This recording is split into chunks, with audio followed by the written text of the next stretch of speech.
कैसे हैं आप सभी। उम्मीद करती हूँ आप सभी अपने माता पिता और परिवार के सहित सकुशल और हंसी खुशी होंगे। हैप्पी रक्षाबंधन फेस्टिव टाइम को एंजॉय कर रहे होंगे। मैंने इससे पहले अलंकार की जो वीडियोज डाली हैं उसमें अनुप्रास अलंकार के बारे में और अलंकार की परिभाषा और भेद बताए हैं। इस सबको मैं फिर से रिपीट करते हुए आगे के और अलंकारों के बारे में आपको बता रही हूँ। तो सबसे पहले अलंकार क्या होता है। जब वर्णों या शब्दों के माध्यम से, मतलब सबसे पहले तो उस पर आते हैं अलंकार किस धातु से। अलंकार अलम धातु से बना है जिसका अर्थ होता है गहना। अलम का अर्थ होता है गहना। इसका मतलब अलंकार क्या होते हैं, काव्य की सुंदरता बढ़ाने वाले तत्वों को अलंकार कहते हैं। इस तरह गहने स्त्री के और मतलब गहने मनुष्य के शरीर की सुंदरता को बढ़ाते हैं, ठीक उसी प्रकार अलंकार काव्य की सुंदरता को बढ़ाते हैं। इसमें आप देखें तो अलंकार के मुख्यतः 3 भेद होते हैं। नंबर 1 शब्दालंकार। जब शब्दों के या वर्णों के प्रयोग से काव्य में चमत्कार उत्पन्न हो, काव्य में सुंदरता आ जाए, फ्लो आ जाए, तब शब्दालंकार होता है। अर्थालंकार। जब अर्थ के प्रयोग से शब्द में मतलब काव्य में चमत्कार उत्पन्न हो जाए, काव्य में सुंदरता बढ़ जाए, वहाँ अर्थालंकार। और एक होता है उभयालंकार जिसमें अर्थ प्लस शब्द दोनों का ही प्रयोग से काव्य में सुंदरता आती है, इसलिए उसे उभयालंकार कहते हैं। उभय प्लस अलंकार। उभयालंकार का प्रयोग भारतीय काव्य शास्त्र में नहीं होता है, इसका प्रयोग विदेशी काव्य शास्त्र में है। तो इसलिए हम अपने भारतीय काव्य शास्त्र में पढ़ाए जाने वाले प्रयुक्त होने वाले 2 अलंकार शब्दा और अर्था दोनों के बारे में पढ़ेंगे। तो सबसे पहले हम पढ़ रहे हैं शब्दालंकार। शब्दालंकार में सबसे पहला जो भेद है वो है अनुप्रास अलंकार। अनुप्रास अलंकार क्या है, जब शब्दों और वर्णों की पुनरावृत्ति से काव्य में चमत्कार उत्पन्न होता है वहाँ अनुप्रास अलंकार होता है। जैसे रघुपति राघव राजा राम, र और रा, चारों जगह रा शब्द की रा वर्ण की पुनरावृत्ति से क्या हुआ है, पंक्ति में एक फ्लो आ गया है, गेयता आ गई है, जिससे कि सुंदरता बढ़ गई है। इसलिए यहाँ पे क्या है अनुप्रास अलंकार। अनुप्रास के मुख्यतः 5 भेद होते हैं। कौन कौन से? छेकानुप्रास, नृत्यानुप्रास, लाटानुप्रास, अंत्यानुप्रास और श्रुत्यानुप्रास। इसमें आप देखें, इसके बाद अनुप्रास के बाद दूसरा जो उदाहरण है वो है यमक अलंकार। यमक अलंकार में क्या होता है, एक ही शब्द एक से अधिक बार प्रयुक्त होता है और हर बार उसके अर्थ भिन्न होते हैं। जब शब्द एक से अधिक बार प्रयुक्त हुआ हो और हर बार उसका अर्थ भिन्न हो, वहाँ यमक अलंकार होता है। जैसे कनक कनकते सौगनी मादकता अधिकार, या खाए बोराय जग वा पाए बोराय। तो यहाँ पे आप देखें, पहले कनक का मतलब है धतूरा और दूसरे कनक का मतलब है, यहाँ देखें तो पहला कनक है, इसका मतलब है धतूरा, और ये दूसरा कनक है, इसका मतलब है सोना। तो अब ये देख लें इस पंक्ति का मतलब क्या हुआ, कनक कनकते सौगनी, धतूरे से 100 गुना नशा सोने में होता है। क्योंकि धतूरा खा के तो इंसान फिर भी कुछ घंटों में होश में आ जाता है, मगर जिसे सोना प्राप्त हो जाए, मतलब सोना मतलब गोल्ड, जिसे बहुत सारा गोल्ड प्राप्त हो जाए, उसे उस सोने का नशा जीवन भर नहीं उतरता। उसके सिर से, जिस व्यक्ति को बहुत सारा सोना प्राप्त हुआ है, उस व्यक्ति के सिर से सोने का नशा जीवन भर नहीं उतरता। इसलिए कनक कनकते 100 गुना, धतूरे से 100 गुना नशीला क्या है, सोने का प्राप्त हो। ठीक है। इसके बाद दूसरा अलंकार है श्लेष अलंकार। श्लेष अलंकार का क्या है, श्लेष का अर्थ होता है चिपकाना या चिपकना। तो यहाँ देखें, इसी कारण से श्लेष अलंकार में कोई शब्द एक बार प्रयुक्त होता है और उसके एक से अधिक अर्थ होते हैं। प्रयुक्त तो एक ही बार होता है, लेकिन अर्थ एक से अधिक होते हैं। जैसे अर्थ कई अर्थ जुड़े रहते हैं, कई अर्थ चिपके रहते हैं। जैसे रहीमन पानी राखी बिन पानी सब सून, पानी गई न उभरे मोती मानस चून। तो इसमें आप देखें, रहीमदास जी कहते हैं कि मनुष्य के अंदर पानी होना चाहिए, मतलब सम्मान, तो पानी का होना जरूरी है वस्तु में। कैसे? पानी गए न उभरे, अगर पानी नहीं पड़ा तो उसमें कुछ होगा नहीं। कैसे नहीं क्या होगा? पानी जाने से, मतलब पानी नहीं होगा वस्तु में तो उसकी सुंदरता नहीं बढ़ेगी, उसका कद्र नहीं होगी। जैसे पानी गए न उभरे, पानी गए न उभरे मोती मानुष चूर। अगर मोती पे पानी नहीं पड़ेगा तो मोती में चमक पैदा नहीं होगी। मनुष्य के मतलब में, मानुष माने मनुष्य के दृष्टांत में पानी का मतलब होता है सम्मान। अगर मनुष्य का आत्मसम्मान नहीं है तो वह मनुष्य मृत समान है। मतलब सब कुछ है उसके पास, अगर उसके पास आत्मसम्मान नहीं है तो उस इंसान का जीना कोई जीना नहीं है, वह एक मरे हुए इंसान के समान है। और चून के मामले में आप ये देख लीजिए, अगर आटे में, चून में आप पानी नहीं डालेंगे तो वो गूंदा नहीं जाएगा तो उससे रोटी भी नहीं बनेगी। सूखा आटा इधर उधर उड़ता रहेगा। इसको हम फिर से रिपीट कर रही हूँ। तो रहमत पानी राही, रहीम जी कहते हैं कि मनुष्य के मतलब वस्तुओं के अंदर पानी होना आवश्यक है। बिन पानी सब सूना, और जहाँ ये पानी ना हो उसके बगैर सब कुछ सूना है। यदि मोती में पानी नहीं पड़ेगा तो उसकी चमक नहीं आएगी, जिससे उसकी कीमत नहीं बढ़ेगी। मनुष्य में पानी अर्थात आत्मसम्मान नहीं होगा तो वह मृतप्राय है। और अगर चून में पानी नहीं डाला जाएगा तो वह चून आटा बेकार है, तो उससे फिर भोजन नहीं पकाया जा सकता है। ठीक है। इसके बाद में आपको और आगे के अलंकार हैं, उनसे मैं परिचित आपको करा दूँ। इसके बाद है बच्चों उपमा। उपमा में आप देखें, जब उपमेय में उपमान की कल्पना की जाए, अर्थात दो अलग अलग वस्तुएं, एक उपमेय है और एक उपमान है, उनमें विशेष गुण के आधार पर समानता बताई जाए, वहाँ पर क्या होता है? उपमा अलंकार होता है। उपमा अलंकार में समानता बताने वाले शब्दों को क्या कहते हैं? वाचक शब्द कहते हैं।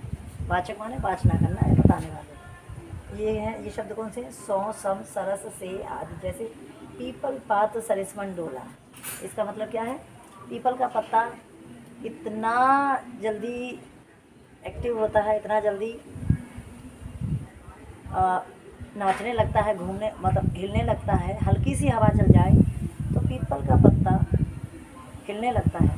ठीक इसी तरह बच्चों, मनुष्य का जो मन होता है वो पीपल के पत्ते की तरह ही चंचल होता है। थोड़ा सा भी कोई प्रेरक आ जाए, और थोड़ा सा भी मन में कोई ऐसा कोई भी भाव आ जाए, उसी से मन चंचल होकर के उस भाव में डूब जाता है। मन जो होता है, मन की जो तुलना है पीपल के पत्ते से की गई है, क्योंकि मनुष्य का मन भी पीपल के पत्ते की तरह ही चंचल होता है। ठीक है। अभी रूपक है। रूपक अलंकार में आप देखें, उपमेय में उपमान का अभेद आरोप होता है। अभेद माने कोई अंतर नहीं, उपमेय को ही उपमान बता दिया जाता है। जैसे मैया में तो चंद्र खिलौना ले, इसमें आप देखें चंद्र और खिलौना, चांद को खिलौना बता दिया गया है, तो कोई आरोप नहीं है, मतलब कोई भी भेद नहीं है इसमें दोनों में। चांद को क्या बता दिया? खिलौना बता दिया गया है। चांद और खिलौना दोनों एक से हैं, कि यहाँ पे अभेद आरोप है। तो ये इसमें अर्थ बताने की ज़रूरत नहीं है। ये सूरदास जी की मुख्य पंक्ति है, बहुत ही प्रसिद्ध पंक्ति है। मैया में तो चंद्र खिलौना ले। माता यशोदा से कृष्ण कह रहे हैं चंद्रमा को दिखा करके कि माता मुझे तो वो चंद्र खिलौना चाहिए। ठीक है। इसके बाद है बच्चों उत्प्रेक्षा अलंकार। उत्प्रेक्षा अलंकार में आप देखें, जब उपमेय में उपमान की संभावना व्यक्त की जाए, संभावना मतलब पॉसिबिलिटी, तो पता था संभावना बताने वाले, व्यक्त करने वाले शब्द कौन से हैं? जन जानो मन मानो मनो आदि। इसमें देखिए, सोहत ओढ़े पीठ पट श्याम सलोने गात, मनो नीलमन सैल पर आता भरे प्रभात। तो इसमें देखें, सोहत माने सुंदर लग रहे हैं, ओढ़े माने पहने हुए, पीठ माने पीले, पट माने वस्त्र। भगवान कृष्ण पीले वस्त्रों को पहन करके इतने सुंदर लग रहे हैं, इतने सुशोभित हो रहे हैं। श्याम सलोने का, तो जो भगवान, श्याम माने सांवला, सलोना गात माने शरीर, तो भगवान कृष्ण के सांवले शरीर पर पीले वस्त्र इस तरह से शोभायमान हो रहे हैं जैसे कि नीलमणि, जो नीलमणि शैल है, शैल पर नीलमणि जो पर्वत है पर आतप पर्यो प्रभात, जैसे नीलमणि शैल पर सुबह के सूर्य की जब किरणें पड़ती हैं, तो जिस तरह से नीलमणि शैल, नीलमणि पर्वत सुशोभित होता है, ठीक उसी प्रकार भगवान कृष्ण के सांवले सलोने शरीर पर पीले वस्त्र सुशोभित हो रहे हैं। इससे आगे जो और अलंकार हैं उनके बारे में मैं आपको नेक्स्ट वीडियो में बताऊंगी, लेकिन इसके जस्ट बाद में आपको एक छोटा सा प्रैक्टिस सेट दे रही हूँ, जिससे आप अलंकारों को अच्छे से समझ पाए। देखें आप, तरनी तनुजा तट तमाल तरवर व छाया, इसमें कौन सा है? इसमें है आपका त त त त त, इसमें आपका हुआ अनुप्रास। ठीक है, यह देखिए अरविंद से शिष्य वृंद कैसे सो रहे हैं। तो यहाँ पे से आया है वाचक शब्द, यह आपका हुआ उपमा। निर्मल तेरा नीर अमृत के समान सुंदर है, यहाँ भी समान आ गया है, ये भी आपका उपमा। यह शिला सा बख्श, यह चट्टान सी मेरी भुजाएं, यहाँ भी उपमा रहेगा, क्योंकि सा आ गया है ना, सा सी से। नवमंडल छाया मरुस्थल सा, यहाँ भी लास्ट में सा आया है, तो ये भी आपका रहा। विज्ञान यान पर चढ़ी हुई सभ्यता डूबने जाती है, तो यहाँ आप देख लें विज्ञान यान, सबसे पहले तो एक तो इसमें योजक चिन्ह, दूसरे विज्ञान को यान बता दिया गया है, ये आपका रहा रूपक। इसके बाद है तू मोहन के उर्वशी है उर्वशी समान, तू मोहन के उर्वशी है उर्वशी समान। उर्वशी माने मन में बसने वाली, और उर्वशी एक वो अप्सरा भी थी। यहाँ बंसी के लिए कहा गया कि तू मोहन के उर्वशी है उर्वशी समान। ठीक है, तो ये क्या है, यहाँ पे समान बता दिए गए सीधे सीधे। मानो मिला मुझे मित्र पुराना, मानो मन मानो जन जानो, मैंने आपको बताया था उत्प्रेक्षा वाचक शब्द, तो ये आपका रहा उत्प्रेक्षा। ठीक है, अब इसमें आप ये देखें, स्वार्थ समीर चली ऐसी, स्वार्थ समीर चली ऐसी सब प्रेम दीप बुझा। स्वार्थ समीर, तो स्वार्थ की जो हवा है, तो ये आपका रहा, क्या रहा आपका स्वार्थ समीर, ये रूपक रहा आपका।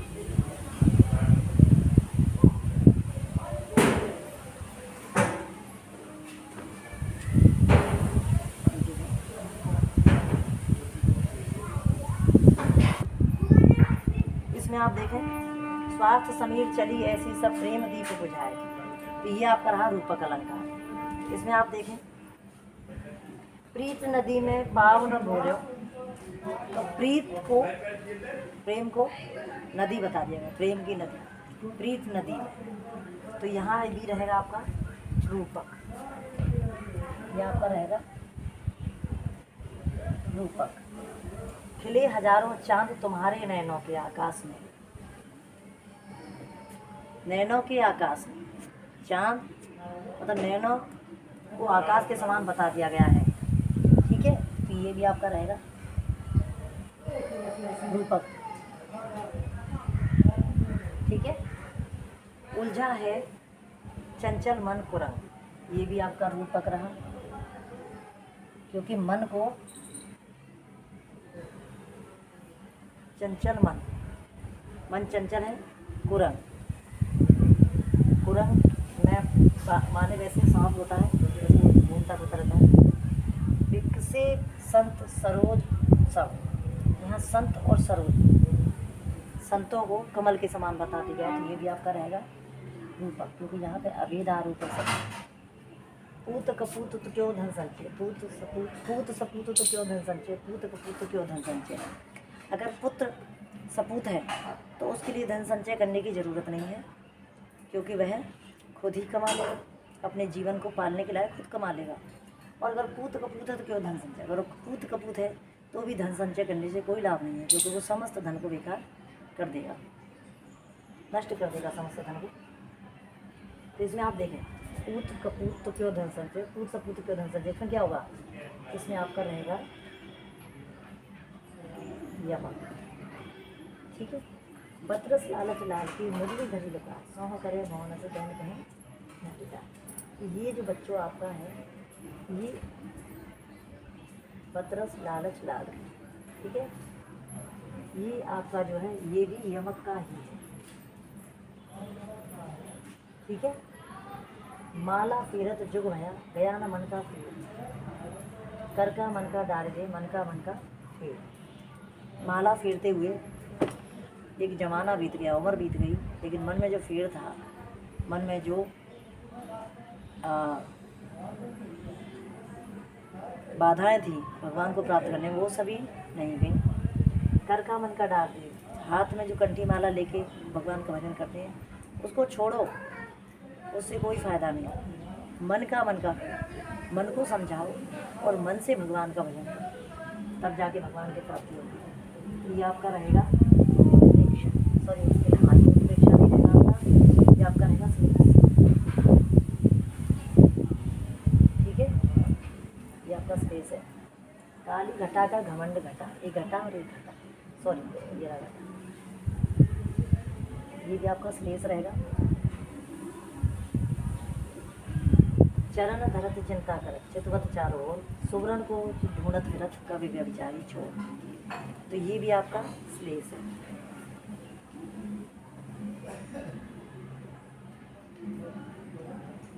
ठीक है।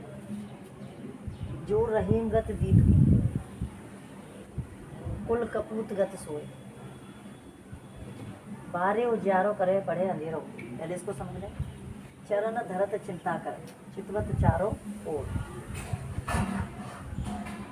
चोर जो होता है, चोर, व्यभिचारी और कवि, ये तीनों ही एक एक कदम रखते हुए, एक एक पद रखते हुए बड़े ध्यान से देखते हैं चारों तरफ, कहीं कुछ गलत तो नहीं है, कहीं कोई देख तो नहीं रहा, कहीं किसी की नज़र तो नहीं पड़ रही।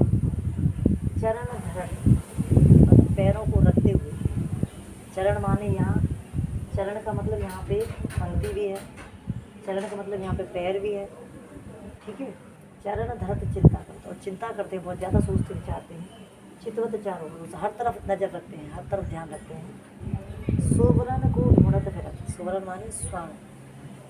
चोर के मामले में सुवर्ण का मतलब सोना है, व्यभिचारी के मतलब में सुवर्ण का मतलब है सुंदर स्त्री, और कवि के मामले में सुवर्ण का मतलब है सुंदर वाण, सुंदर शब्द। सुवर्ण को ढूंढत फिरत, कवि व्यभिचारी छोड़, ठीक है। तो कवि व्यभिचारी और चोर एक एक कदम रखते हुए चारों तरफ बड़ी चिंता के साथ देखते हैं, क्योंकि कवि को अपने काव्य के लिए सुंदर शब्द चाहिए, व्यभिचारी को अपने लिए सुंदर स्त्री चाहिए, और चोर को अपने लिए सोना चाहिए, साड़ियाँ सोना चाहिए। जो रहीम गति दीप की, तो कवि यहाँ पे कहते हैं कि दीपक की जो गति होती है, वही गति जो है कुल कपूत की होती है। कुल कपूत माने एक कुपुत्र की होती है, जो बुरे बेटे की होती है। जो बारे उजियारो करे, जैसे जैसे वो बढ़ता जाता है, तैसे तैसे बातें बदल जाती, दिक्कत होती जाती है। जैसे दीपक जिस तरह से बढ़ता जाएगा, जलाएंगे तो उजाला करेगा, ऐसे ही कपूत जब पैदा होगा तब नहीं पता चलता, तब तो ऐसा लगता है कि भाई हमारे घर में रोशनी होगी, कुल दीपक आ गया, बड़े अंधेर हो। और जैसे जैसे वो बढ़ता जाएगा ना, दीपक जैसे दीपक बुझने को जाएगा, उसका तेल ख़त्म हो जाएगा, तो ख़त्म होने से पहले, तेल ख़त्म होने से पहले उसकी जो रोशनी बहुत एकदम से तेज़ हो जाएगी। बढ़े अंधेरों हो, बढ़े माने बुझना भी होता है और बढ़े माने बढ़ना भी होता है। तो जैसे दीपक बढ़ जाता है, बुझ जाता है तो अंधेरा हो जाता है, इसी तरह से कपूत जब बड़ा हो जाता है तो भी अपने परिवार के लिए बदनामी का कारण बन जाता है। चारों तरफ उसके बुरे कामों से बदनामी होती है। मधुर मधुर मुस्कान मनोहर, मनुज वेश का उजियारा। यहाँ आप देखें, ये माँ माँ माँ और माँ, यहाँ आप ये देखें, तो ये जो आपका यहाँ गा भी है, ये आपका अनुप्रास अलंकार के उदाहरण है।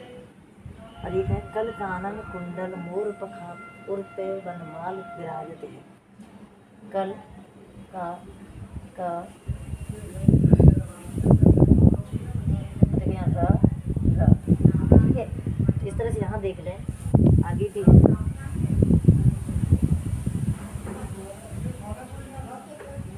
वे, ठीक है। तो यहाँ भी अनुप्रास अलंकार है, अनुप्रास,